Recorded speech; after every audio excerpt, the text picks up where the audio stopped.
Megan Banfield. Oh, You okay. know Megan, Oh, her husband does the dad support groups. I thought she said through Mothership empower. Rising. Oh, maybe through empowered postpartum. Oh, it Sorry, I could. just had a look. Oh, maybe, because Uh, she sent me the article that Katie had sent out, or the post that Katie had sent out, and she's like, two of my favorite people. So, no, that's awesome. We've been lucky enough since we started like our, kind of coming out into the world last uh-huh. year, like just to meet so many. I mean, part of my favorite personal experience has just been meeting everybody because Yes. everybody's doing such cool things. Uh-huh. And just seeing like where the overlap is and how I can learn and grow. And Right. yeah, Yeah, I we just agree. yeah, so it's just that's been really invigorating and fun. And I think, Yeah. during quarantine was an extra like needed for me personally. Yeah. Yeah, no, it's been great getting to meet so many people through this whole process. And I think that you guys had actually posted my services during COVID because I was offering free lactation services during Yeah. COVID. And I think that it was through Mothership Rising that you guys were posting that for me too to get the word out. So I'm like, your guys' information is so amazing. It's just so helpful for people. Well, that's what I found. Like, what was interesting is I just found how many amazing resources there are out there that are Mhm. free and low cost. Uh-huh. How many practitioners are offering sliding scale or Yeah. scholarships, right? And I think that Right. just like I don't know if you guys experience this just barrier to entry to Yes. support. Some Yes. of it's financial, some of it's Mhm. cultural, some of it's Yep. emotional, like mental, right? Um, and I just it's I'm passionate about finding all the ways to remove those Right. barriers for Yes. people. That's, yeah, Um, for sure. That's one of the reasons why we're doing our center all in one location because we can say, oh, I know this person personally. Let me just walk you over and meet them. And that opens the gate right there to them getting the help that they know that they need, but don't always pick up the phone to call to get it. So You we're guys, hoping can I it's going just to go help. live? This is the conversation. We're having the conversation. Oh, Is it sorry. We're okay? like No, jumping no, ahead. it's perfect. It's perfect as far as I'm concerned. I don't think we should stand on ceremony. I think if you want, we Yeah. can go live and then we I was can. just killing time Oh, okay, okay. Well, I'll until just the let other you. girl joins us. I But can how do just you let say you her get to name? know each It's other too. Metzli. Metzli. Okay. Yeah. No, I figured we'd just kill time until, but yeah, whatever you want to do, I'm going with the flow. I've never done one of these before. So yeah. It might be good to just then we'll just wait and we can just keep talking because I do want Metzli to be here and Yeah. I want the people who do tune in to have like a sort of a semi-professional start. So that sounds okay. Makes sense. Yeah. that makes Maggie, sense. you can pop off whenever well, actually maybe I should wait till we go live to do that. Sorry, okay, never mind. This is the second time I'm organizing one of these and have a lot more in the future and I don't know how I'm going to get as excited honestly about the future ones as I am about this one. Um, I just admire what you guys have done so much. And Jennifer, I know on a this much of a level what it's taken for you guys to get your center open and It's get been a all lot. those people on your team. Yes, it's been so great that I've met so many amazing people that way. But we're open and we're up and running, and now Yeah, we're good. waiting for construction in our parking lot to finish before we have like a grand opening event Yeah. type thing. Because there's been a lot of construction in the building, and now they tore apart the whole parking lot. It was down to dirt and repaved it, so it's going to look really nice when it's done. But parts are still blocked off and it's kind of a mess. We're like, let's not, let's wait until it looks the way that it's supposed to before we have our opening event. So hopefully that'll be end of August, I'm guessing, maybe beginning of September.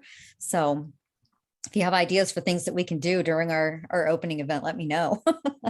Oh yeah, definitely invite the midwives and you could I don't know, find a way to help Oh us offer yeah. something, but Sure. Yeah. Well, I mean, if anybody wants to show up and talk about their services to anybody who comes, then, we're all for that because we want people to get the help that they need and we want them to have access to all of the services, not just ours, the ones that Like we want to have a network, a network. So if Right. it's something we don't have, we can say, oh, well, we know exactly where you can find that. So we're kind of like their one-stop shop for where do I find this resource instead of having to look and go down lists of people. We can say, here's a smaller list to start you off. Yeah. And try this first. And if this doesn't work, we'll expand. So Yeah. I don't know if you saw my question, Jennifer, in the thing I sent you or the yeah, outline. But probably because for you, what I really, really want you to talk about, what I think what stirs me is that there's a couple things about that. It's like, what difference does it make to have all those people in one place? Are you actually integrated? Are you asking your clients for permission to share information among providers? And then how does it feel to be among those providers? Right. Who has actual support team? And what difference does that integration make for the family? Yeah. I just like, don't tell us. Don't tell you yet. Okay. I can't wait to find out. And it's all very much a work in progress because we're trying, we're going to take some time to figure out what's working, what's not working, because we want people to get the help that they need. And like Laura was saying, there are barriers. There's so many barriers. So we're trying to make access, and we haven't started our nonprofit, but we're starting a nonprofit to try to get, to make the services more accessible to everybody, because it shouldn't just be for the people who can afford it. It should be for anybody who needs it. So we're trying to find ways to supplement services and programs and even the fun classes and stuff. Cause everybody likes to do mommy and me yoga. Right. It shouldn't just be the ones who can afford to do the class. So we're trying to make it all very accessible for anybody. Yeah. And I don't know it's a barrier. So oh my God, it's such a barrier for lactation. Yeah. So sad. I don't know if you've talked to or have any connection to Allison Tartari over at Tourmaline Collective. In Pacific Beach, but that's what they did as well. They started Tourmaline Collective and a nonprofit. And of course, the nonprofit is meant to create funds so that they can help people who otherwise wouldn't have the resources. Right. Yeah.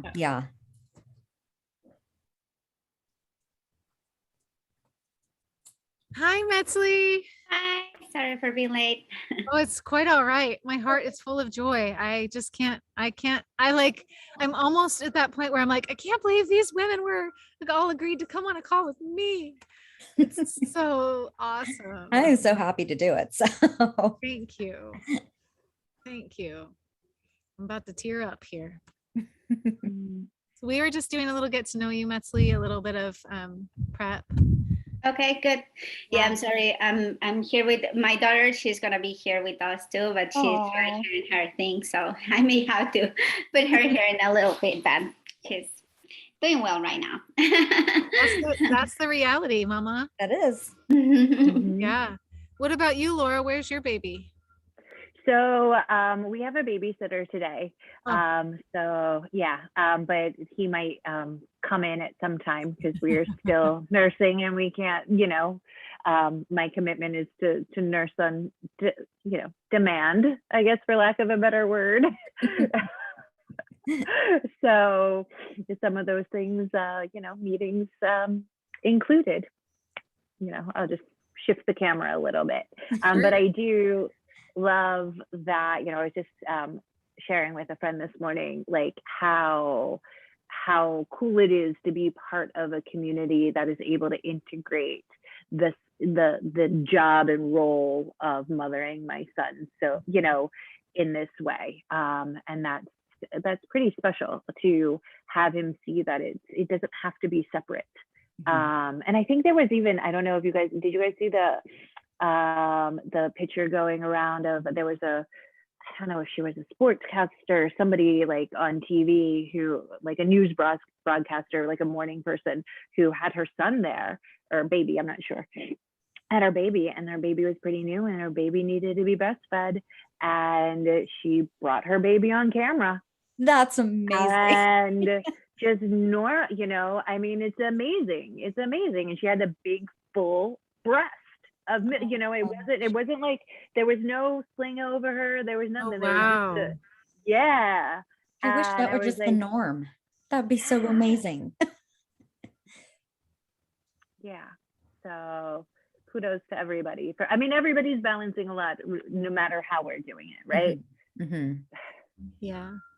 I just came to a realization in the last few weeks, like, I think it was you, Jennifer. I think I was on the phone with you when I like had the aha, like we Yeah. are actually the pioneers of a reweaving of the family, like of where we're not having breastfeeding be shameful, and we're not having like a postpartum that's unsupported and everybody just tells you to suck it up. Like we are the pioneers of a future that actually includes babies and moms, and like where that support is held at a premium. You know, people think that that's important. So I'm super excited about what we're putting in place for the future. Yeah, it's exciting. I mean, moms kind of do it all, don't they? Yeah. They kind of do everything. So to be able to have the support that they need to balance all that, because it's, you know, you have to find that balance. You have to be able to still work and take it. There was a meme that went around that was, what did it say? It was, I'm not going to be able to remember what it was, but it had something to do with parenting or mothering like we don't have jobs and having careers like we don't have children, kind of thing. Like just the balance between the two is non-existent sometimes. So being able to support people to be able to do all of those things in a society that, you know, it's not realistic for everybody to be a stay-at-home mom, or, you know, it's moms have got to still work. And I just wish everybody would be supportive of whatever any mom is going through. It's like, if she's a stay-at-home mom, yay for her. If she's a working mom, yay for her. If she's breastfeeding, bottle feeding, you know, let's just support each other instead of causing all that mom guilt and that mom shame that goes around. It's like, you don't know people's backstory and you don't know why they are where they are. So let's just give them a pat on the back for making it through the day. and being willing to sacrifice so much of like anything, yeah, be able to do it. All right, yeah. It is 2:00. Okay. So I don't know about you, Metzli, but I just am already inspired and like just fired up, ready to do this. Does anybody have any concerns before we go live? Anything you need to express? I don't think so. Okay. All right, Maggie, here we go. Maggie is on as our assistant. She'll be popping off once we go live and monitoring the Facebook.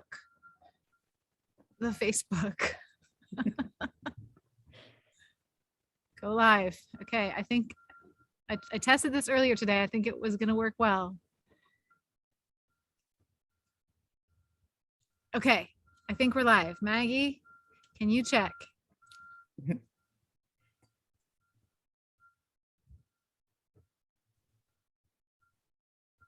Oh, yep, it showed a little. All good. Yay! Okay, we did it. Oh, hi, everybody. Hello. Hi, Jennifer, Laura, Metzli. Thank you, ladies, so very much for taking the time to do this. My name is Katie Bueller. I am a licensed midwife and the founder of an organization called C Midwives. Our purpose is to make midwifery care more visible to the general public so that the kind of care we give can be spread to a larger number of people, because it's incredible. And I want to introduce these amazing women. For those of you who are just joining us, welcome. So Jennifer Gathman, am I saying that right, Jennifer? It's Gathman. Gathman. That's how most people pronounce it, though. So well, I even got it wrong the other day. I was like Gotham. I was like, oh, that's a cool name. It's Gotham. I get Gotham a lot too. Very common. Jennifer Gathman is a registered nurse, lactation consultant, and most recently a founder of Love Strong Wellness, which is a new postpartum center in Rancho Bernardo in San Diego County. At Love Strong Wellness, they are incredibly fulfilling a dream of an entire team of postpartum support providers for women and their families. So they have services, programs, and resources to support women and their families with all the postpartum support experts that new moms need in a safe community that is free from judgment. Welcome, Jennifer. Thank you. Yeah. We also are here with Laura Emanuel, the founder and CEO of Mothership Rising. And if y'all haven't checked out Mothership Rising app yet, go download it right now. Wait, keep watching, but then go download it. It's a free app that makes it easy to organize and mobilize your community to support a new parent when they come, when a new child comes into their life. The mission of Mothership Rising is to surround mothers with love, encouragement, and support in the 4th trimester. Mothership Rising is like a meal train for emotional support. It's phenomenal. It's a groundbreaker. And finally, and certainly not least, Metzli Lopez Torres. Oh, Metzli, I wanted to ask you, how do you say where you were born? Jalapa. Jalapa. Metzli was born in Jalapa, Veracruz, Mexico. She got her bachelor's degree in social anthropology in 2006 and her master's degree in 2010. She's been working professionally in topics related to childbirth, pregnancy, and postpartum with an emphasis in traditional Mexican medicine, traditional midwifery of Mexico, and feminism. In 2013, she funded Luna Mama Healing Services, which is her current business. She moved to the United States in the summer of 2014 with her family, is the mother of 3 children, and is currently serving the families of San Diego in person and virtually, and to people around the world as a lactation educator, birth keeper, sobadora, traditional Mexican postpartum care provider, and educator. And in Metzli's, when we get to know Metzli a little bit more, I think that those of you who don't already know her will discover that her wisdom is really deep and meaningful and very much about the in-person. And I'm super excited that we have sort of like, we have the tech world with Mothership Rising, and we have the very individualized, deep dive into mother health with Metzli. And then Jennifer's like the in-person center with a lot of different providers. I'm so excited about this today. I couldn't be more honored that the 3 of you were willing to come on this call. Thank you. So without any further ado from me, Laura, I was hoping you'd go first. Ever since I first saw Mothership Rising, I have been like, I feel like I'm your biggest fan. I would love to hear you talk more about your vision. On the bio that you sent me before this call, you said Mothership Rising is about normalizing receiving support. Through the use of an emotional support calendar, friends and family sign up on the support calendar to be the support person for the parent. This is really the heart and soul of our offering. I mean, tell us, how did this happen? Like, what do y'all do? So I think the first thing to put into context is like, I came to parenthood, mamahood later in life. And I think from my experience, there were a lot of challenges with that. But one of the benefits was that, I had some time to create a small circle of, my core friends who would, who I could text in the middle of the night to help me out. Right. And not all of them were moms. A lot of them weren't. And some of them who were moms most of them who were moms had older kids, I would say, 17, 18, actually, right? So when I came into my 4th trimester, I was really humbled by those just social check-ins, by people like focusing on me, and what my experience was, and asking, and they would bring up the practical things, but it was about my relationship to the practical things, how I was feeling about that. And because they've, seen me through 10, 20 years of ups and downs, there was a lot that I didn't have to explain. It was just felt very easy to be transparent. And I felt so grateful and humbled by that support. And frankly, I felt ashamed about how I didn't know how to show up for my friends before who were moms. I felt this incredible guilt. I felt like I needed to go and apologize to every mothering, parenting person for not acknowledging them daily and not knowing how to show up. So when I thought about this experience and how I could recreate this, it seemed really simple. Just creating a little, a calendar so people can to do a social check-in, an emotional check-in, right? And then when the quarantine hit, was actually when I felt empowered to take the risk to create this technology, because there wasn't the opportunity for people to be face to face. So I felt like it was really needed. So the core, product is this, or like offering service is this emotional support calendar where we connect the parent with their support system. And I think there's a myth that you need a really large support system. We're finding that there's a huge impact if you have 3 to 5 people who are committed to hold space for you every week, every other week.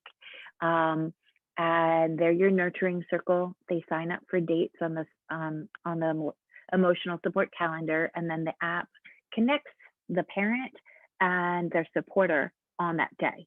The supporter gets a reminder the day before, and then on that day they're connected, and the supporter can take over. They can hold the space. They can use it to dive deeper. They can use it to create space for practical support, because that's so needed as well. And I think feel like we've really seen this year. Oh, hello. Hello. I think we've really seen, and just this week, right, how emotional support is can be the foundation for somebody to receive mental health support, right? We've seen it on a national, global level. What happens when a person says, I need to take time for myself? We've seen that there have been people who have been vocal advocates and vocal disruptors for people, and the power of that. And so I'm just really passionate about emotional support and practical support, and trying to remove those barriers to make it easier. So the second part is really connected more to practical support, which is our support wish list. And this is a place for the parent to set boundaries that might be hard, like, please don't take pictures, or please take pictures, but please don't post them on social media, right? Please don't offer advice, or please offer advice, or maybe just offer advice if I ask for it, right? Yes, Laura, that was so impactful for my clients. I want to give you that feedback live here. Like, that has been helpful for them to identify and be able to share in a way that's non-confrontational as well. It's not that I don't want you personally to post my picture. It's that we're not doing that. And so it's such a simple way to give parents some power and to make communication, like you said, a little easier. Yeah, and to think about these things. And, I think, so for example, because I had seen a lot of my friends go through different choices. I had one friend who chose in her second pregnancy to not have her family come for a few weeks. And I was like, oh, you can do that? And I was like, I'm doing that. And I did it. And I'm glad I did it. And it's not for everybody, right? But like, just to be open to ideas that I never would have thought of, right? And to find ways to communicate them just without the stress that sometimes we feel setting boundaries. And then there's also opportunities to ask for support around food, around running errands, around household chores, around advice and recommendations for fourth trimester professionals. So we really want to be a bridge into that, into the full touch world, into where you're hugging your friends, into where you're receiving support in person. But just realistically, those first 100 days, which is what we focus on, is often a time of more cocooning. And so we are really focused on those first 100 days. And because I think that the gaps that I saw were those first 100 days, and the emotional support, and being able to set your boundaries and ask for what you really personally need as an individual and a parent. So that's what we're trying to address, and we've been lucky enough to have people using it all this year. We're live on Apple and Google an Android, getting feedback and just consistently in the iteration of how to make it more effective.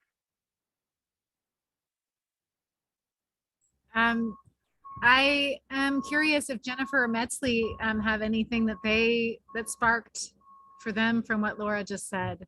I do actually have a question, because that resource is so valuable to so many people, because, and I don't know where this came from, but I hear this from a lot of moms, that they feel like postpartum, that they are supposed to just tough it out, that they are supposed to be able to do it on their own, do it independently, not need or ask for help. Do you have any idea where this, because that's not the way birthing was supposed to be. Women are supposed to be surrounded by their support system and not have to do it alone. So I'm curious if anybody's heard where that whole thought stemmed from, why women feel like they need to be so independent in that postpartum period. Capitalism. Yeah. Right? That makes sense. Our value has become about what we produce, how much Mm-hmm. money we bring in, and what we look like. Very, very true.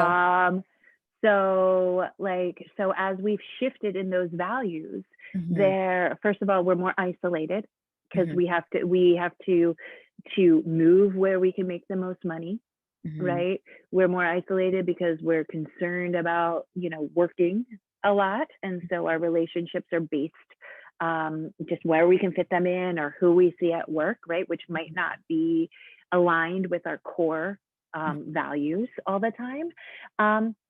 And then there's not that time and space to honor this transition, any transition, Mhm. right? Think of the transition, like really the transitions, we don't create space for it, because the focus is on the next thing. Right. So that's my belief. Those are my assumptions, and I'm kind of in the process of exploring if those assumptions are valid and how to change those. Right. I would love to hear, Metzli, if you agree with Laura's theory. I have a theory myself, so Yeah, I'd love to hear yours, no, Metzli. definitely. I think it's quite interesting, because I was just thinking about how I came up with actually start working about postpartum here in the United States. And it was because I saw a huge gap here postpartum in this country, which in other countries is very different. So I just want to put that on the table, because this is really like something very specific of this country and of this culture. Other countries, we live postpartum in a very different ways. And we have our family. I mean, your mom, your aunt, anyone goes to travel, and they travel to where you're living at, and they're with you, and they take care of you during 40 days, basically, or at least 1 week or 2 weeks. But they understand how sensitive is this time of in a woman's life. So they just, because they have gone through that, and also because culturally there is this part of this support, right? So we kind of families, they also have a different relationship than families here in the United States. So I will say that, at least in my experience, it's definitely a cultural thing of here. And I'm really happy to see that it's shifting right now, and maybe going back. I honestly don't know the history of kind of womanhood and, all of these different stages of women's life here in this country, but and I'm pretty sure there was a time where it was different, and definitely, yeah, during all this time of all of this transition of women going out of their houses, and like all of this change that the feminism actually brought, which is a huge thing and is amazing. But then it kind of closed the door to other things that basically got lost there. And then now it's just important to, I will say that start talking about, well, maybe what got lost in this transition, and what is important to get back to it, which I will say postpartum is one of those main things in motherhood. Because I think that also is not about only postpartum, it's about how this country understands motherhood, which is honestly terrible. I mean, it's just like you're a mom and you're any other person. I mean, it doesn't matter. It's just like a question of, is your decision, is this individualistic way of understanding motherhood, when motherhood never is an individualistic thing. It's totally the opposite of being individualistic. But this country says like as that. So I just think that I will say it goes more toward that way. And but yeah, I definitely saw that when I came here, and I'm glad to use sharing this with all of you guys and see that, you know, we are just working from different fields, just trying to to fill that gap that like, I don't know how many thousands of women that are going through every single day, and that is just, you know, it's a thing that just a few of us, we are working on it. Yeah, I agree, Metzli. I think that from my experience talking with all of my clients, overall, I would say that it feels like almost none of them have this as part of their consciousness yet. Even though I'm working with home birthing families who otherwise, you know, they're very educated and very integrated into chiropractic and acupuncture and whole foods, and they're good at taking care of themselves, and yet this consciousness about the postpartum is still like you said, very individualistic, and it takes a lot for me to the breakthroughs are when I can say, okay, there's this postpartum support healer, and here's what she does. Her name is Metzli, and here's what she does. And there's this app, and it's called Mothership Rising, and here's why it's amazing. And there's this whole network of postpartum support providers, and here's how that makes a difference. So that's so like, again, I just feel like we're in this place of starting to reseed the ground with this new or old awareness. Can I tell you guys my theory? Yes, please do. Okay, my theory is close to Metzli's theory. My theory is that that we as a country are by and large immigrants from other places in the world. Mm. And in the process of immigration from those other countries, we left our grandmothers behind. Mm. And it works really well along with Laura's theory, because at the same time, the world was shifting a lot to capitalism. And so if we had brought our grandmothers and our midwives with us, maybe we would have maintained that that understanding that the postpartum really foundationally requires that integration with your tribe or your community or your village. And because we left all that behind, women were out here, and then they were like, okay, I'll just tough it out. And then they passed that on. That became the thing that you pass on to your daughter is, it's okay, you know, a little bit of help and you should be able to do it. And then the women come to me, like you said, Laura, and they say, oh, I thought I was supposed to be able to do this myself. So yeah, it's just, for me, it's a big shift in how we think about it. That's a great point. I love great points, everybody. And I have never made the connection how disrespecting our elders actually disrespects like the parenting transition and the parenting process.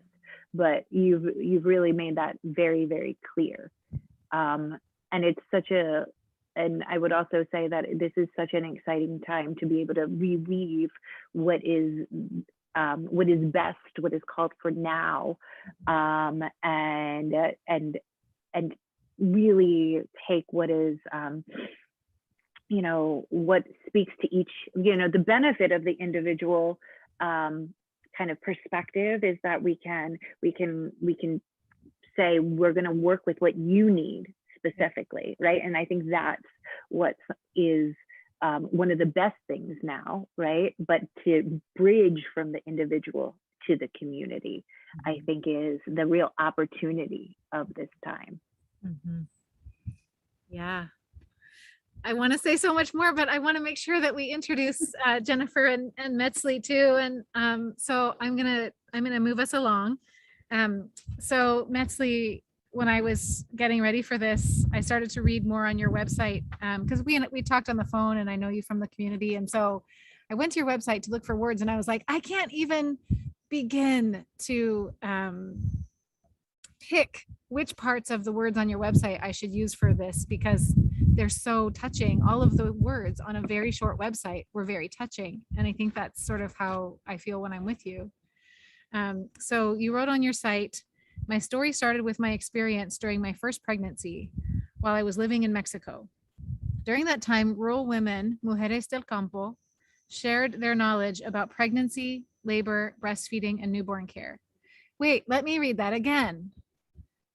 Rural women, Mujeres del Campo, shared their knowledge about pregnancy, labor, breastfeeding, and newborn care. I learned to use traditional medicine like herbs, massages, and food to heal my baby and myself. Have I ever read that anywhere else? No. It's very special. And I think that there's a culture that's intact like that. For me, it sounds very special. You went on to get a BA, a master's, and had also extensive experience working, researching in women's health, pregnancy, traditional midwifery. And then you write, you found your true vocation, providing services during all stages of a woman's life. So when I read that true vocation, it evoked for me how I feel about being a midwife. And I wondered what it means to you. What does it feel like to have a true vocation?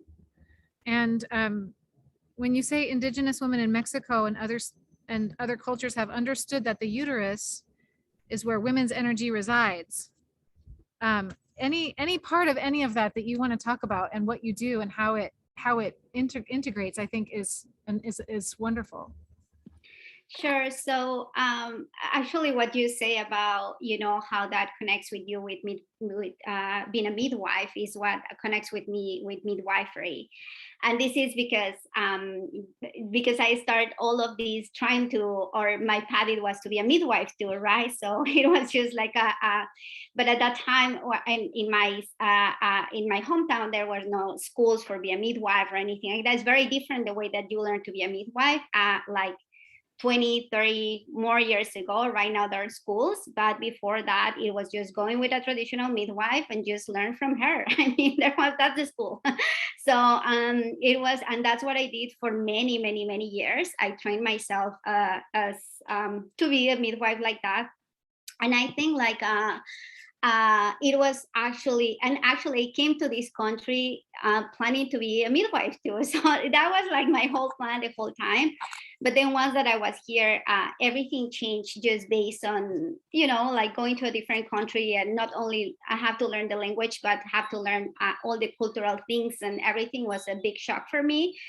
And being a mother and just see what was going on here, it was just for me like, I think there's so amazing midwives here, but there is no people doing the work that I feel I need to do here, which is this thing about motherhood connected to nature, and motherhood connected to our bodies, and motherhood connected to like this spirituality, which is basically what midwives in Mexico, traditional midwives do.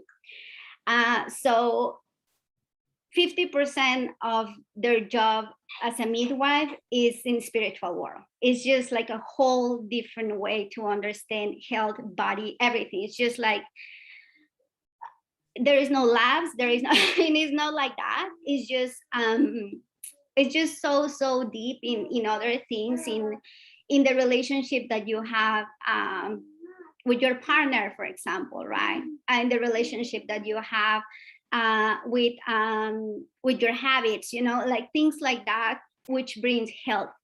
So it's just, like it's the food that you eat, right? It's like the main thing is like, because you don't have resources, to buy vitamins, or like it's just so different. It's just so different. So of course you do, or they learn to do what they can with the resources that they have.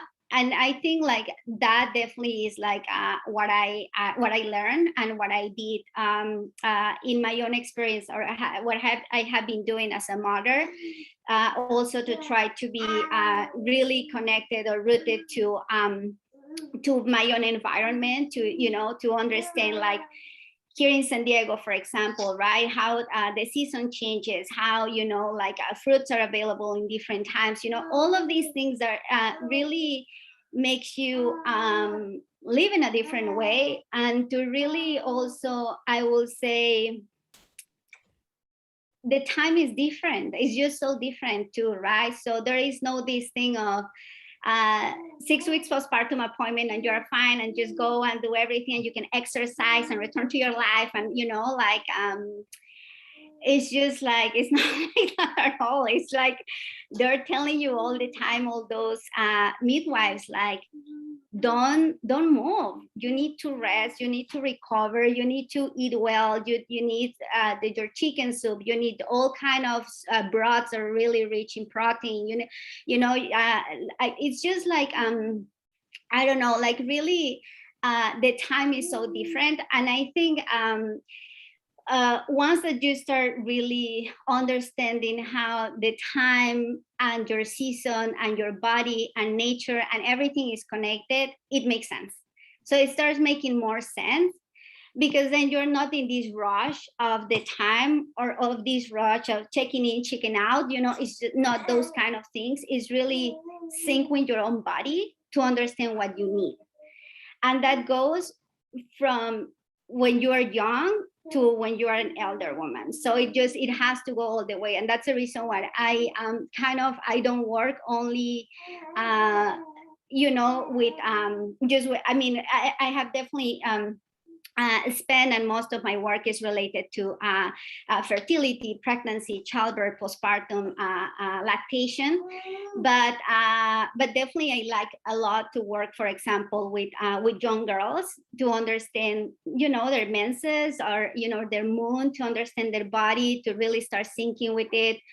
Because once that you start having a good relationship with your womb and a good relationship with your menstruation and a good relationship with all of these, then you can avoid so many problems. I mean, so many, like heavy bleedings, PCOS, all of these kind of things that are here, like fertility problems. It's just like, because you need to start syncing with it. You really need to start, instead of, looking all around and Google and things like that, this is more like close the door and go inside. It's just really like, going deep in your own body, because there is no better person that can know your body than yourself. That's like the truth, because your body is yours. I mean, we don't need to go to, to any, we just really need to sync with what is going on with ourselves to say, maybe, I have been drinking enough water, or maybe I haven't, I have been stressing way too much, or things like that, and that it's making me have these terrible headaches. It's just, everything is just so connected. It's pretty amazing, but everything is connected. And I think like that's what I really try to work with my clients, to really sync with that. And it takes time. Honestly, it takes time. It takes a lot of work, self-work. And, I will say it's also not for everybody. Other moms, they feel like it's just like they want like things more fast or things like that. And it works very different. So that's and all of these I learned from these women, that most of them, they don't know how to read or write in Spanish or in any it's just like, it's not this type of education, right? It's a whole different wisdom that it comes from centuries of really practicing and to understand health in a whole different way. So that's my thing. So Metzli, how does your engagement with people work? Not just like, how do they call you? I get that. Anybody can look you up online. But what I mean is, how does the relationship function? What do you say, okay, it's $250 for 2 hours? Because I'm guessing that's not you. So here is kind of like the thing, right? I definitely, what I try to work is what I call myself more is like it kind of, the English word will be like a body worker. but I'm more like in what we will say in Spanish or in Mexican culture specifically will be sobadora, which is a specific type of Mexican massage. We will say like, you know, there is Thai massage and, you know, Swedish massage and all of these. There is Mexican massage, and that's what I do. And this is because, so what I do is basically work on the person's body, and most of them there have been women. And then, and based on that, we kind of plan what it needs to be done, you know, because it's just really hard to also say like a package, right? Like this is, it's just because at least where I see it, it doesn't work that way, right? And even with women that they come with me with fertility problems, for example, it's like I always say, like, you know, you're not gonna find like in 6 months you're gonna get pregnant or things like that. This is your commitment with yourself. It's not mine. I'm just a facilitator with all of these, but actually it's your commitment with you and your health. So it's really like, you know, it doesn't have like a time. Again, is this thing of the time, which is very different. And of course I can support postpartum, which is I do this like ceremony and all of these things. I have found that lately more women, they're like, you know, and can I have a follow-up or things like that? And I'm always like, yeah, of course. I mean, it's like, but it's just, I'm trying to release my services. I try to simplify to kind of base like an anchor to start something that it will go further for not just the postpartum life, but to really, once that they start bleeding, once that they, you know, like things like that, that really, it will go beyond just one simple, or not simple, one stage. And then everything is just connected, right? So just try to follow up on that in that way. So it has been really nice, for example, to work with moms that are pregnant and or before pregnancy, they then get pregnant, then postpartum, and you know, so it's just like a line that is just continue. And that's the way that we create this community, right? So then that's my thing, because I came here alone, no family, no friends, no one, and it was just so hard to do everything. And I knew that I need to build community, and that's my thing. I like to build community, and everything that I do, my friends that I have here and everything, it's about that. Is that we are not alone. We should not do this alone or individually. I mean, in this, it just by ourselves. We need community, and that's my way to create community here too. So it has been just perfect. One of the things that I love about being a midwife is that exact thing. Like, I feel like I actually have a big, wide community, and it really fills me up. I don't care that it, like, you know, in sort of the Western model, we're not supposed to be personal. What? No, it's very personal.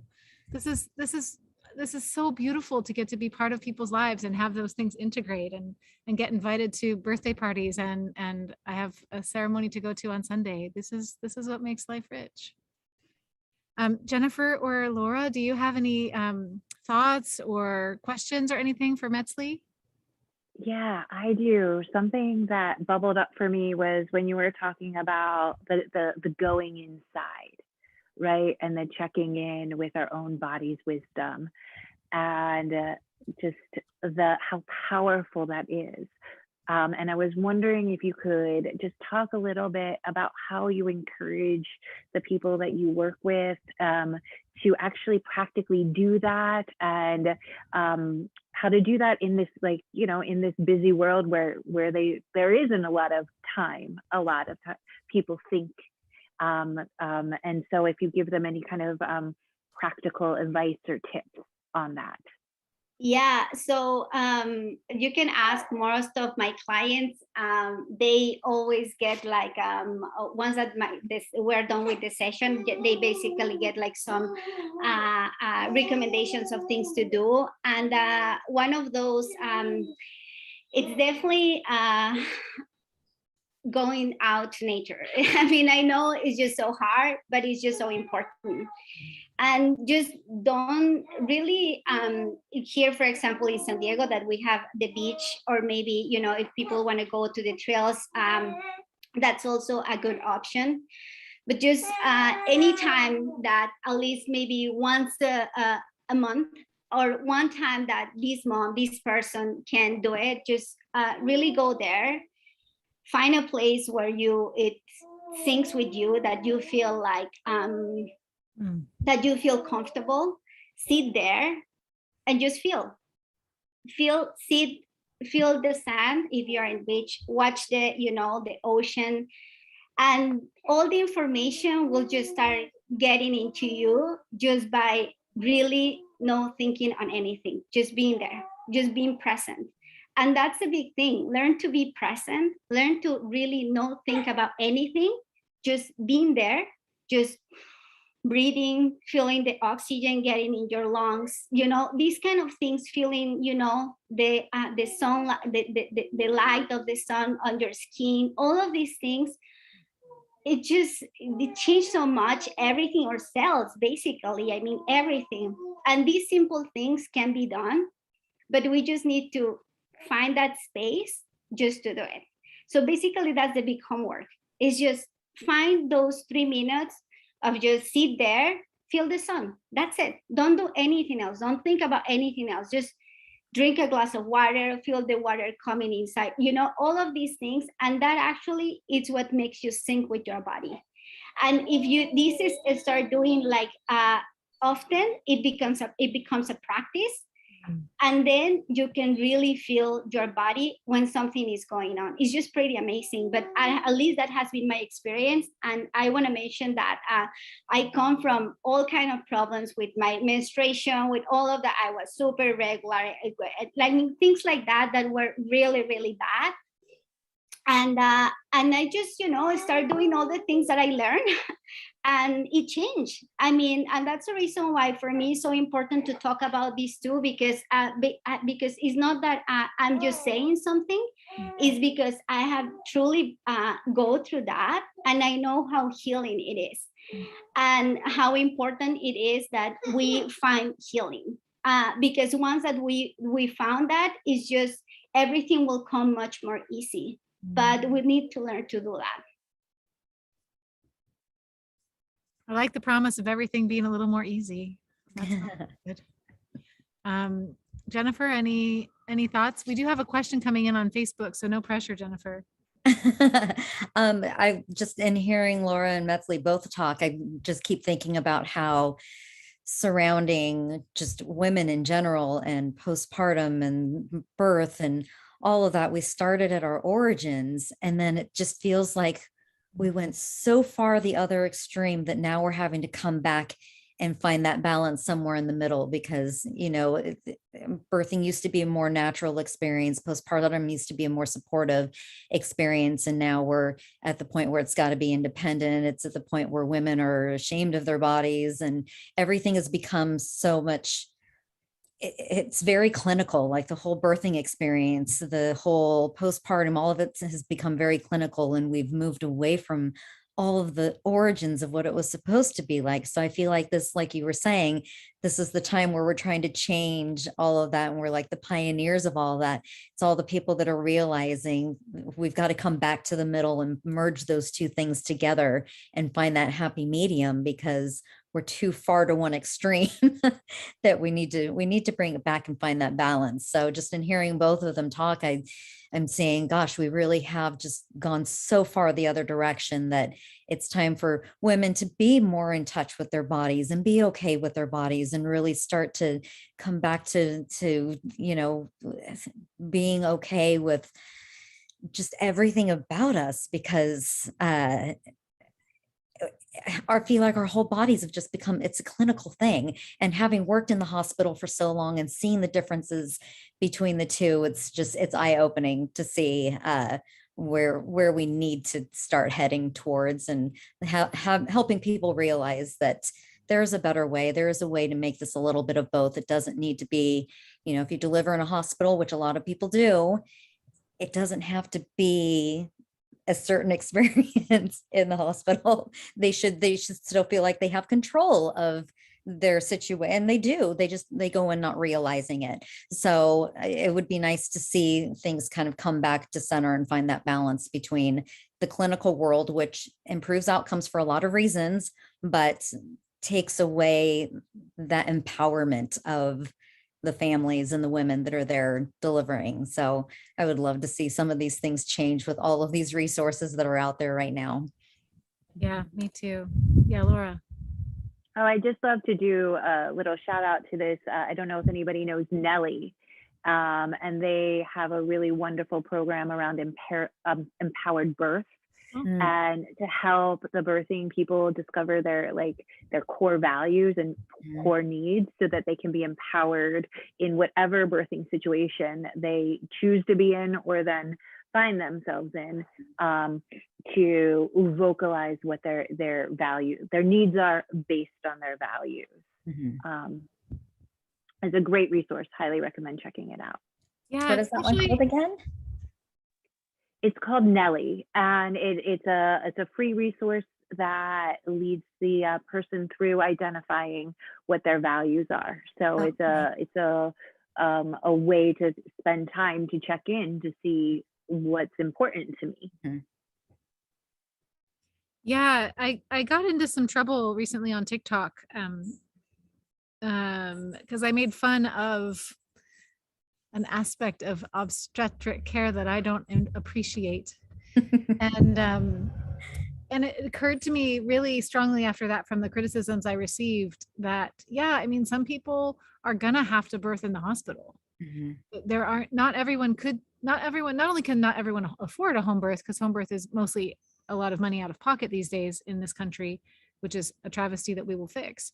But also, you know, some people are just higher risk and really cannot or really want the epidural. And so for all those reasons, having, like you're saying, a support app that would help them, guide them through their values and how to speak that would be really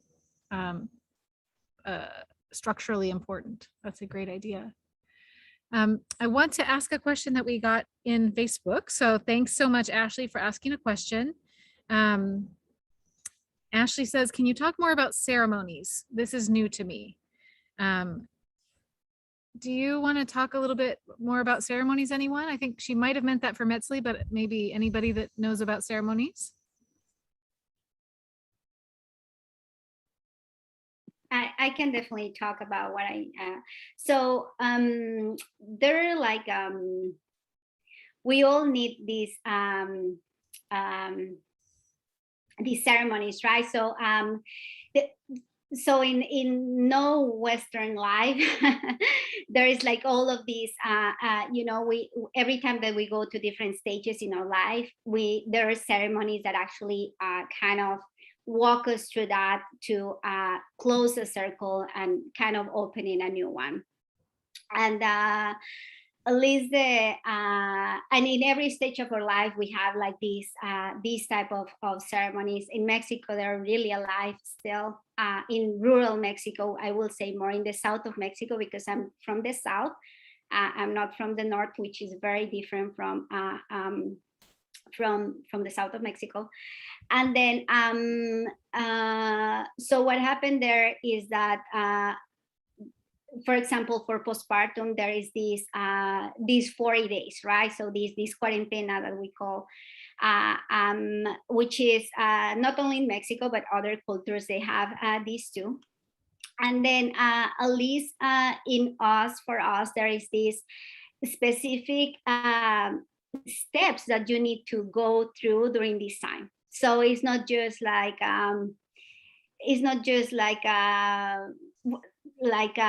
you just have a baby and then just figure it out. It's more like okay, so now you are not pregnant anymore, so you need to, you know, go through these steps now as a mother. So and one of those ceremonies that are there is the one that I do here, which we don't call it exactly a ceremony, but there are no words to really you know, to really explain like what it is. And so the closest word will be like a ceremony. but we don't call it. If you go to Mexico and you talk like, what's the ceremony for postpartum? They're going to be like, there is no such a thing because there are no words for that, right? So it's a cultural, those things are different. So during this so-called ceremony, that is the way that we can learn here in English and in this country, is it's actually so you are care for other women, which is basically like what we can say here a little bit like a postpartum doula. But in rural Mexico, the people who does this is your midwife, your traditional midwife, or your mom or your aunt or any other woman in that line that is older than you and that go through these too, because they're the ones who have the wisdom to actually teach you and tell you what you need to expect, right? So then, most of the time what I do is what midwives do with their clients after they have their babies. And is this it's like includes like a herbal bath, and includes this sobada, that is this body work that I do, and includes it's a ceremony because actually you're processing your birth, because birth, even if, well, I don't know, but at least in my experience and in most people, the people that I have talked that they have babies, home birth, hospital, at any other settings, birth it's a big thing. I mean, it changes so much that sometimes you don't know how to process that. It's just like, because for us and in our culture, when you have a baby, you're walking in that limbo between life and death. So it's like that. So you can go one way or the other one. And we understand birth as that. And this is something that here is so hard to understand and so hard to accept even, right?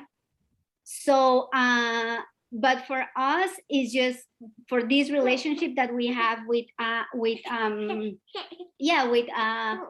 death, I guess it makes easier. But anyway, so when we have a baby, the idea is that we're walking in this limbo. And we need this ceremony of this therapy to kind of bring back that woman to this world, to this living world, even if she's alive, but help her spirit to come back here, so then she can embody her body as a woman, as a mother. And this makes such a change in the brain of any woman, because then you are like, yeah, now I'm a mother. And when you think on that, it's just so different, because then you understand everything from a different perspective. So it's not just like this thing about I need to recover my body and I need to look great and I need to do all of these kind of things. It's like, now I'm a mother, and all of this is it doesn't matter, honestly. I mean, it's really understanding how we change, like in our bodies and spiritually, to carry this. It's an honor. I mean, it's an honor to be a mother. And then when these midwives, they talk about that during this time. So that's a precious thing, right? So you get wisdom. So they're talking about, now you're different and it's okay. And now you're gonna go through things that are gonna be hard, but you're gonna make it, right? And and so it's just this. So that's what I do. That's what I do when I work with my postpartum moms, and we have a conversation, right? So we are doing all of these herbal things, all of these things, but we have a real conversation about what is to be a mother. And what it comes from all of us, because that's what I learned from these midwives, is that we are not alone. We need to care for each other. So basically, what I do in these ceremonies with these women that I charge, because I charge for this, I bond with them. Mhm. And I promise that I'm going to pray for them, because that's what I do. Mhm. And they're going to be in my prayers for the rest of my life. And if they need me, I'm going to be there for them, because it's not a job. It's beyond the money. It's not that. It's I'm there. And if they need me, I'm going to be there for them. That's it. Yeah. Yeah. And That's the traditional midwife right there. That is the traditional midwife. You're going to like, it's a community. You don't, I feel like you can't birth with a woman and then be like, oh yeah, I don't know. I can't help you. Go talk to someone else. Like if she ever has a problem, you want to stand up with her and be there with her. In the interest of time, Metzli, I'm gonna shift over to Jennifer. And I think I just want to just sit at your feet and listen. And I really appreciate the way that you talk about things is how I think about things. And you have new words for the way that I experience being a midwife that I haven't had before. And I really appreciate it. I really appreciate it. Thank you. Jennifer, you've been so patient, and I'm sure also enjoying everything that's being said. And I want to make sure that it's amazing. It's at least as good as I imagine, and then some. So I'm gonna actually, let me change the pin on this. I've got Metzli pinned. Every time I mess with the technology, I get confused. Okay, there we go.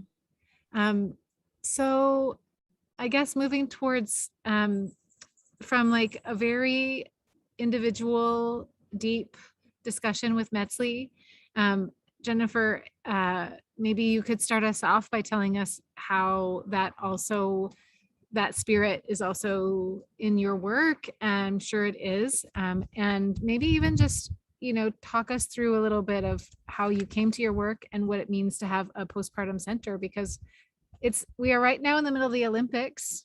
I'm very aware of like what an Olympic feat it is to open a postpartum center. It must have been a tremendous amount of logistics and getting people on pages and design and remodeling and contracts, and also just the heart that it would have taken to see all that through and just have the vision is just remarkable. So yeah, maybe talk us through whatever you want to talk us through.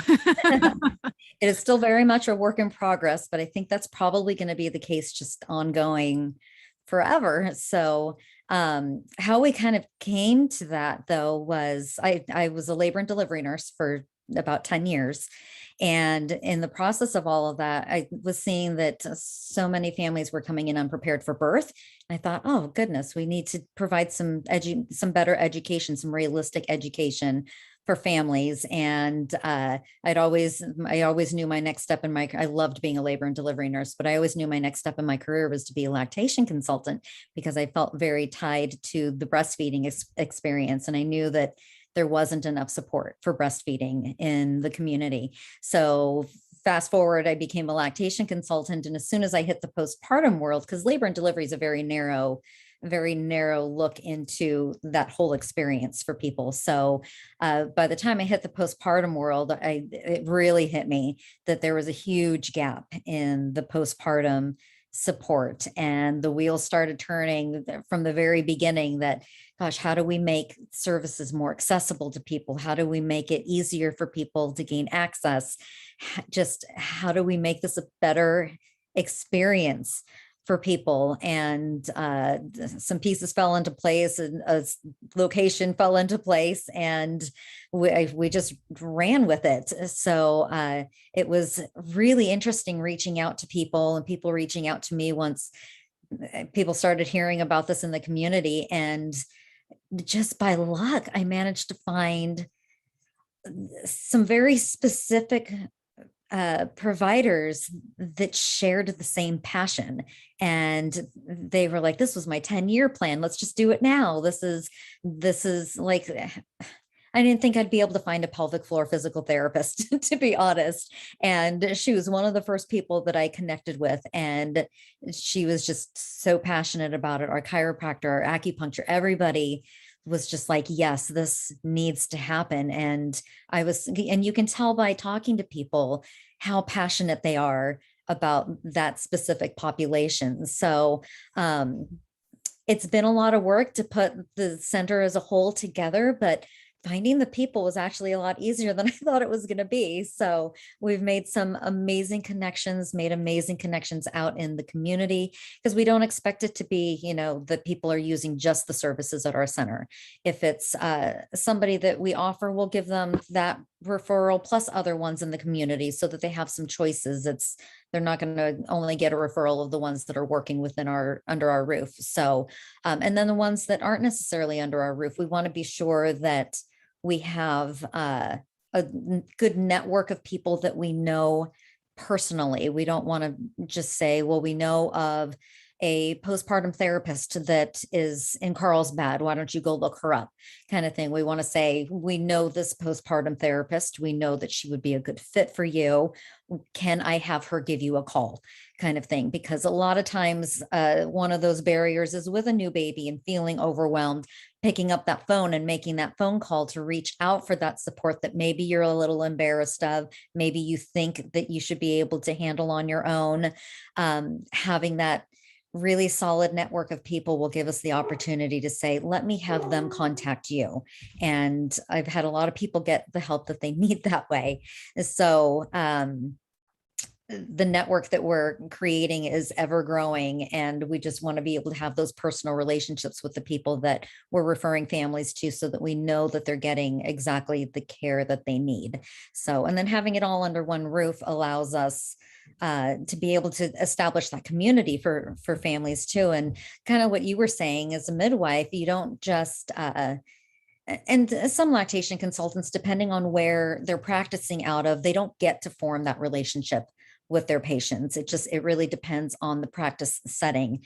And they may want to, but it's not possible. But for me, as a lactation consultant in private practice, I want them to be so comfortable with asking me questions that they feel like I'm an extended part of their family, that I'm their new best friend, and that they can just text me questions and they know that they have that ongoing support. Because for a lot of these challenges postpartum, it's not just a one and done. You don't go to a lactation consult and get all the help that you need in that one visit, and then you're off and running and you're good to go.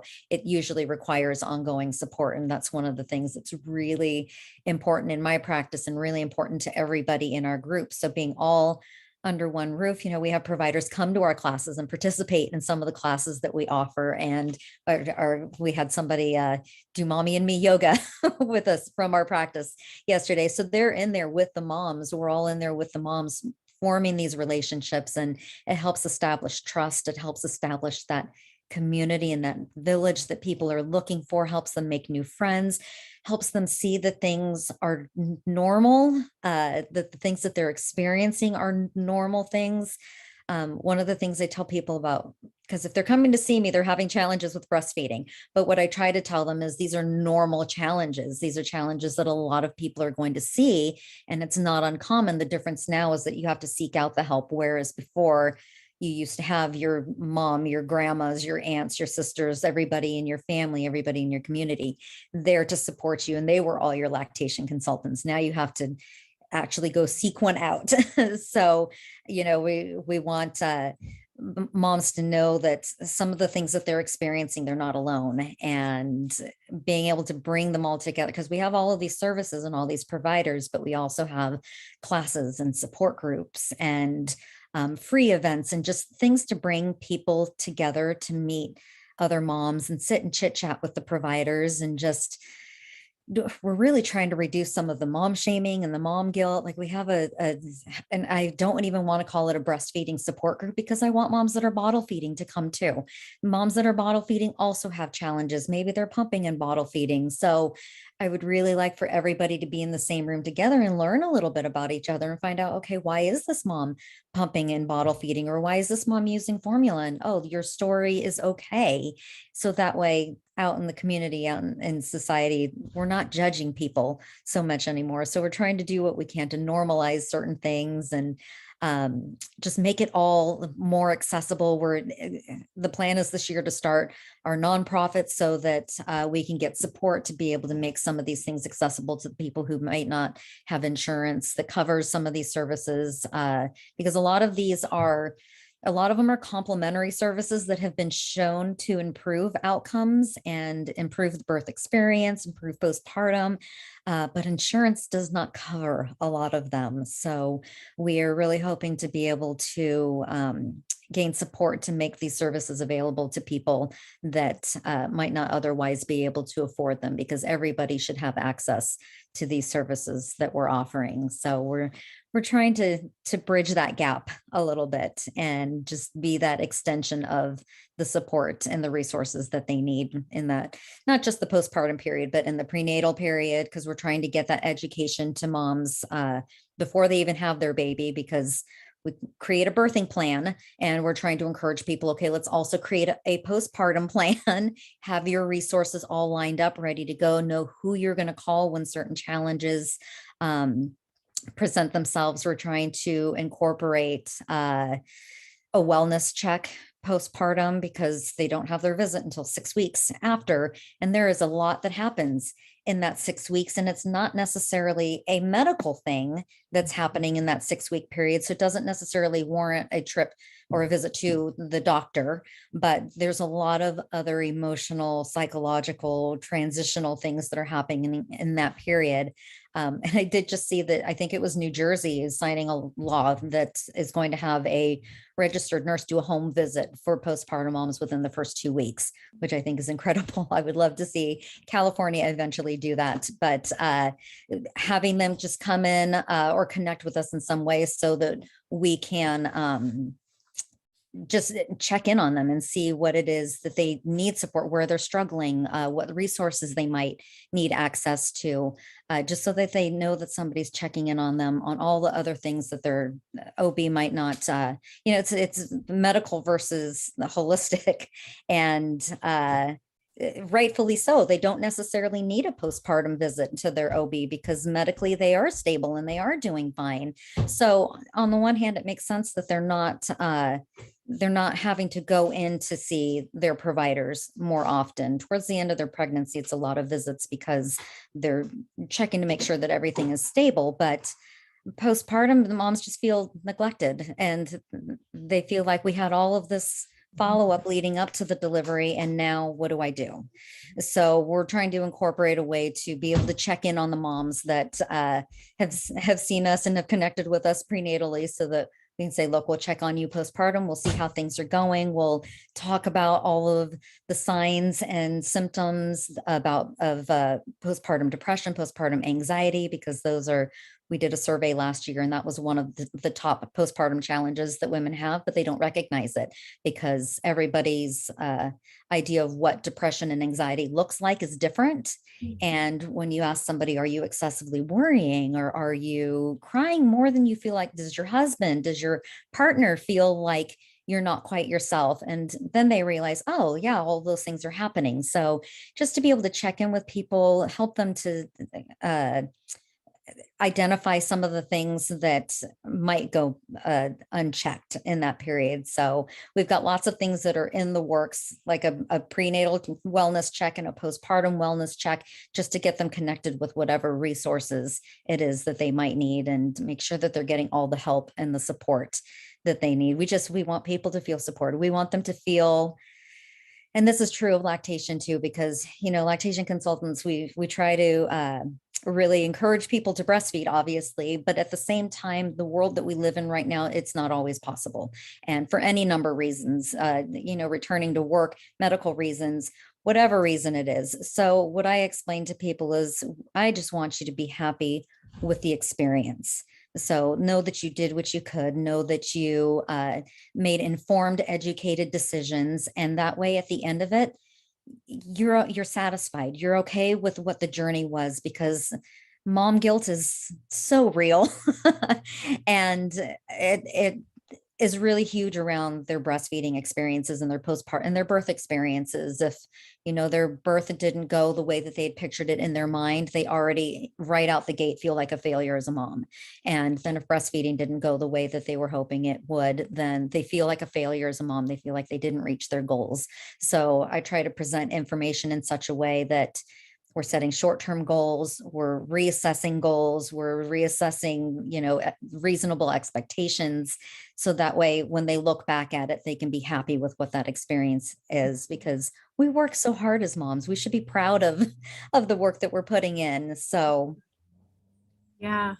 I heard a lot of links to what Metzli was saying. I heard a lot of links to like this aspect of community support and of building in those people into your life. This is not what you said, Metzli, but of building the people into your life that can really like provide, because it's not, I had a baby and then I saw my provider and now I should be all better. Like there's really just so much room in there for pelvic floor therapist, for yoga, for moms community, for moms to get together and sit and to hear the wisdom of the experience of just being in that moment in their life. Right. Yeah, I hear all of that.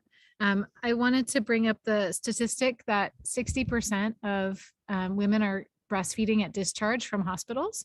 60%. To me, that's a deplorable number. Yes.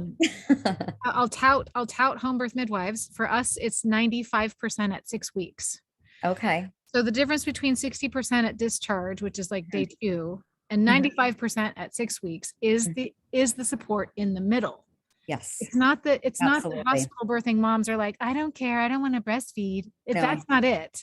No. They didn't get the support they needed to be able to breastfeed, because breastfeeding goes really easy about 60% of the time. Yeah, Right.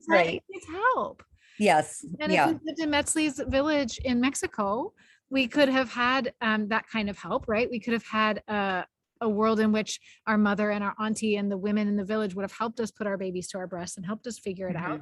But we don't live in that world. Many of us in San Diego, it's a hugely broken community, is intensely broken. And like Metzli said, she had to work for a long time to build community here and still works at it.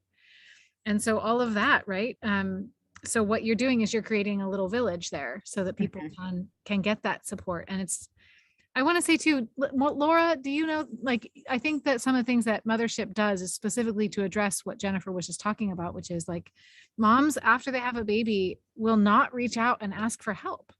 That's why Mothership is built the way it is. Yeah, that's why it's built to connect the parent with the supporter, and then the supporter takes the first step. And of course, then we encourage, the parent to send if they don't, if they just want to send a smiley face emoji, whatever they're feeling that day, that's great. But I've been really surprised by the communication that's happening and really seeing the back and forth. And I think really also how that ties into, Jennifer, what you were talking about is when you go into a center and you see people there, it's the unfiltered version of life. And we so are seeing, right, we're inundated with the filtered version of life, and just the power of seeing that, one day a person could be body feeding and it's going really easy for them, and the next day you see them in yoga class and the kid is like all over them and breakdown city, right? Like that's what we need to see, is that this journey is like this.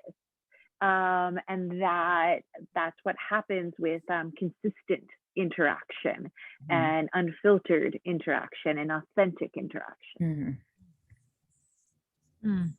I love that. And then also the wisdom, right? So I think it's Brene Brown taught me that, like, if somebody's in the well and you don't have a way to help them out, don't jump into the well.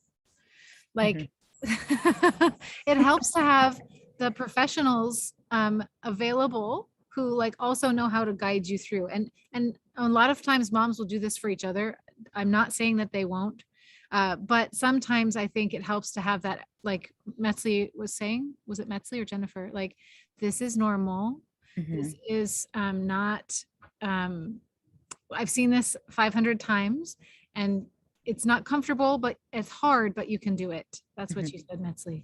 So yeah, it's really good to have that, like you're saying, like the community and also the people who can guide you on the path. Mhm. And also, I would just like to add to elevate our caregivers to like this professional status that they really deserve abundance and to be, you know, to be paid. Because I think that that's another like gap in the culturally here in the United States of America, is that we don't provide like support, and then we want to underpay the professionals who have this wisdom to provide support. So I think that that is also a real value of, you know, of creating this community of professionals, is right, we're elevating that wisdom, Mhm. and we're saying how valuable that wisdom is to our society. Right.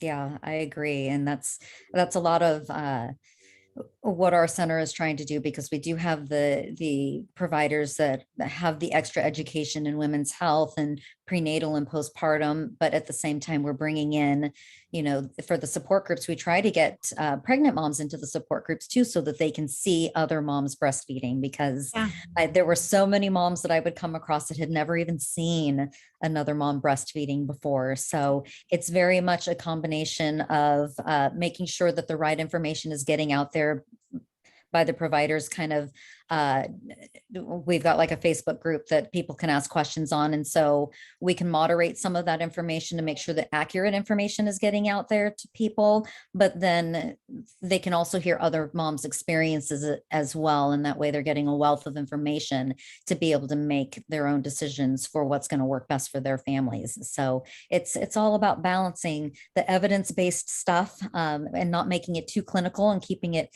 still holistic, and, you know, the anecdotal, the real life experience, and blending that all together so that moms are getting well-rounded support that way. Metzli, I had this sensation that you were going to say something.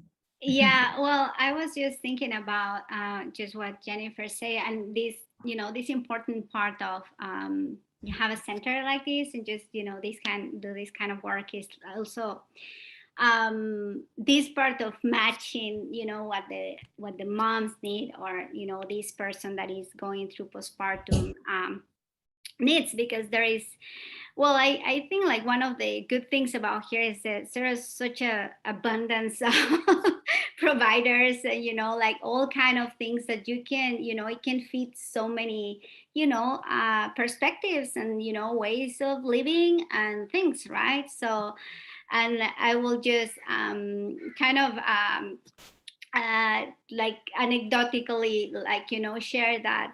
Yeah, I remember also going to postpartum with a postpartum mom, but this was a lactation support, and actually this mom need other type of person, you know, helping her, that it wasn't me, because, you know, I'm a whole different thing, right? I mean, I'm just go through different layers, things like that, and she need all the science and all of this and all of that, which I have, but honestly that's not my thing. So for me, it was, you know, breastfeeding also is a different thing too, right? So so it was just interesting to, and it was actually a recommendation from, you know, because no, she's just great and things like that, and then you got a person that actually it wasn't for her. So kind of it went well, but actually once that I follow up, she looked for a different person, and I felt like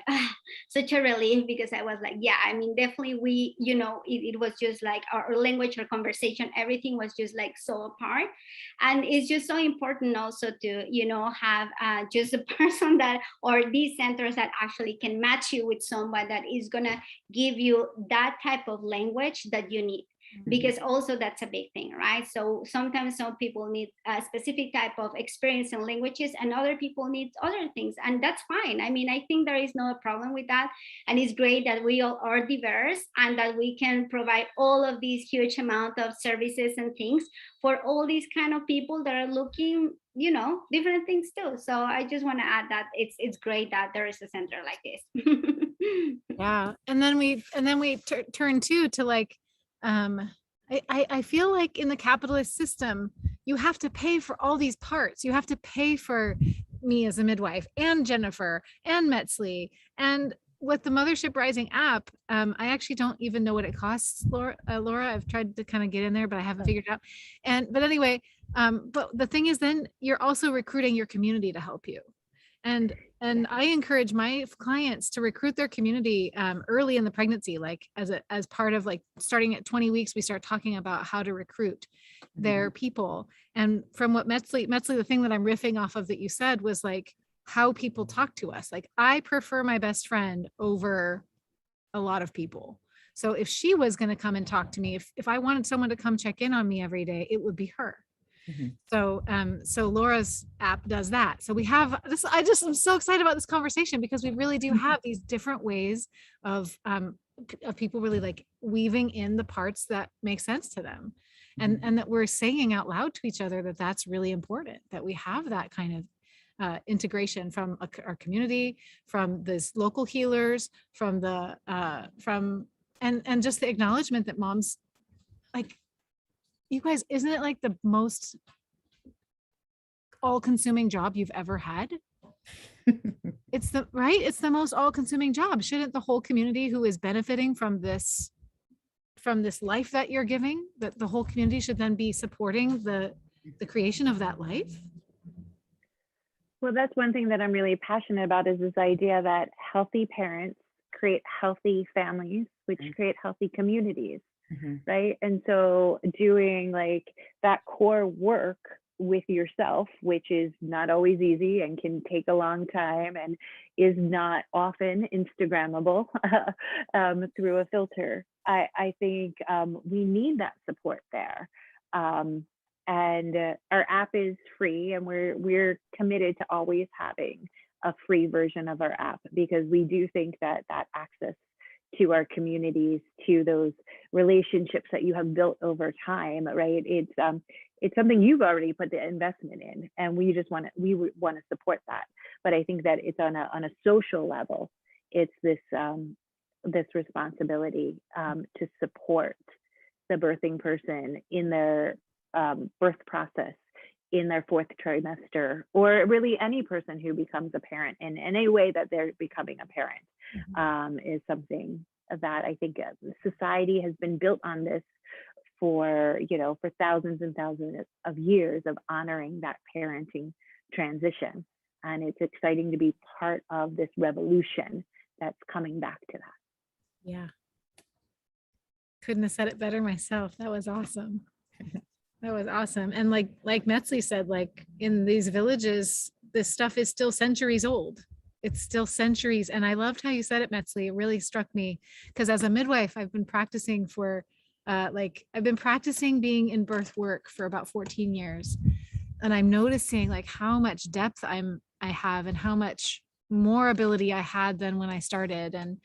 And so when you say practicing, when you said that these women have been practicing this for centuries, I'm like, wow, what if we had been handing this down to each other as women, or as birthing people, as families, as tribes, as villages, as like whatever gender and family structures we had, but we were handing this down like, okay, when you have a new baby, your village is going to show up to support you.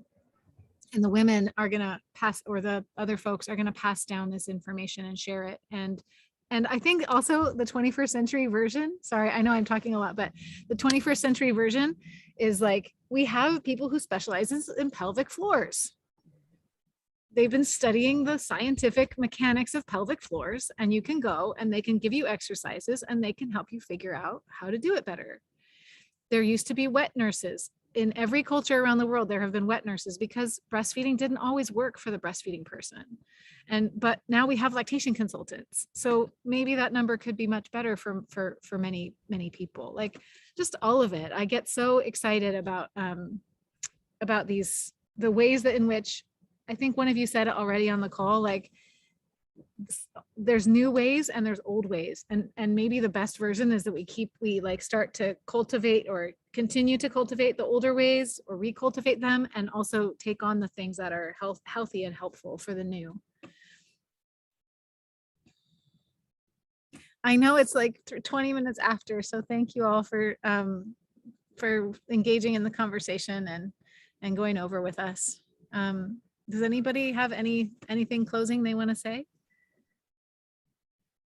Just thank you so much for including us in this. This is amazing because it's all information that very much needs to get out into the world. So yeah, it's so fun. I keep trying to figure out how to package it in like Instagrammable bites so it can keep eating. And I see that you're doing that, Laura. I see your like little parts, and I'm like, okay, that's how you do it. So you know, I'm going to use all the tools to help this be the way. And I appreciate that you all are using your tools, and just deepest thanks. This is so fun. I want to keep talking, and I have so many questions still for you guys. So maybe we can do this again another time. sounds good to me. Sure. So also I want to say thank you, and it's so good to, you know, share with all of you. And yeah, I mean, we are all definitely working toward, I feel like the same purpose in different ways. And that's the thing, right? So that's important, just to lift each other also, and just to say like, we can do it. Yeah. So just continue doing the work, and also honor ourselves as mothers. I know that, you know, that's also an important part. So it's always good to, you know, share also from our bones, right? And then but yeah, so thank you for the invitation, and more than happy to do this again. Yeah, thank you so much. This has just been so inspiring. I am inspired by each of your stories, and it just really speaks to me the power of storytelling. And when we get to be seen by each other and heard, and then seen by ourselves in that way. So that's a real gift to both give and receive. So thank you. So beautiful. So beautiful. I got so many insights from today's call. Or whatever this thing is called now. So yeah, thank you all so much for doing this. And I guess we'll just close and say thank you so much. Thank you. Yeah. I'm going to stop the recording. I don't know. How do I do that? Oh, I have to go off of live on Facebook. Stop live stream and then stop recording.